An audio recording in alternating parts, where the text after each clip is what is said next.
Hello everyone. ඔන්න ඉතින් අද අපි බලමු මස් මාළු වලටත් වඩා රස සොයා මිට් කරි එකක් කොහොමද හදාගන්නේ කියලා. එන්නකො එහෙනම් මාත් එක්ක අපි යමු වීඩියෝ එකට.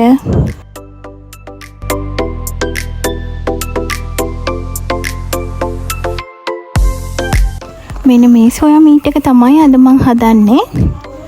ඉස්සෙල්ලාම වතුර භාජනයක් ලිපේ තියලා ඒක රත් වීගෙන එනකොට ඒකට ගොර කඳු දෙකකුයි ලුණු ටිකකුයි දාගන්නවා.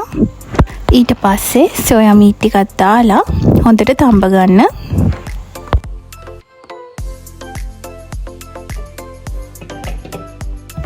හරි සොයා මීට් ටික හොඳට තැඹුණාට පස්සේ මේ විදිහට වැඩි වතුර ටික අයින් කරලා හැල් වතුරෙන් ටිකක් හොදලා ඉවර වෙලා හොඳට වතුර නැති වෙන්න මිරික ගන්න.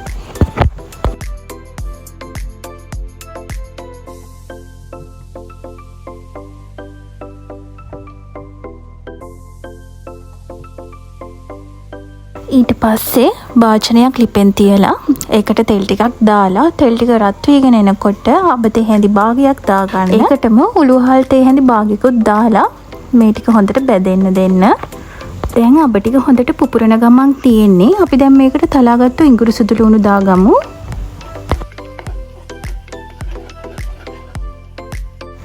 දැන් අපි කරද මුංගු කරාබු නැටි ඒ වගේම පොඩි කුරුදු කෑල්ලකුත් දාලා මේ ටික හොඳට ටෙම්පරාදු කරගමු. කරපිංච ටිකකුත් එකතු කරගන්න. ඒ වගේම හීනියට කපාගත්තු පොඩි රතු ලුණු ගෙඩි 5-6කුත් මේ වෙලාවේදී දාගන්නවා. ඉතින් මේ ඔක්කොම හොඳට ටෙම්පරාදු කරගන්න ඕනේ.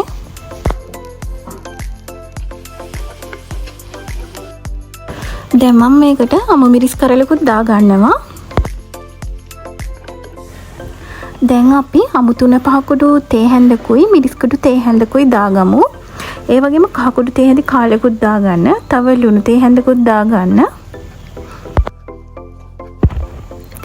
දැන් මම මාළු මිරිස් කරලකුයි ලොකු තක්කලි ගෙඩියකුයි එකතු කරනවා. මාළු මිරිස් එහෙම දැම්මම සොයා මිට් කරි එකේ අමුතුම රසක් එනවා. හරි දැන් අපි සොයා මිට් එක එකතු කරලා මේ ඔක්කොම හොඳට ටෙම්පරාදු කරගමු.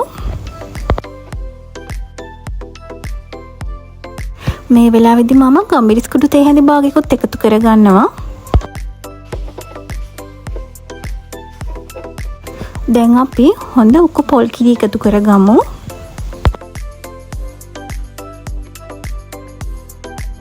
හරි දැන් කිරි එකෙන් හොඳට සොයා මීට් එක තැම්බිලා හොඳට හිඳෙනකන් මේක අපි උයාගමු. ඔන්න ඉතින් අපේ රසම රස සොයා මීට් කරි එක නම් දැන් හරි. ඉතින් බත් ගන්න වෙන මුකුත් ඕනේ නෑ. මස් මාළු ඕනෙම නෑ. ඉතින් මේ වගේ එක කරි එකක් තිබ්බනම් ඇති.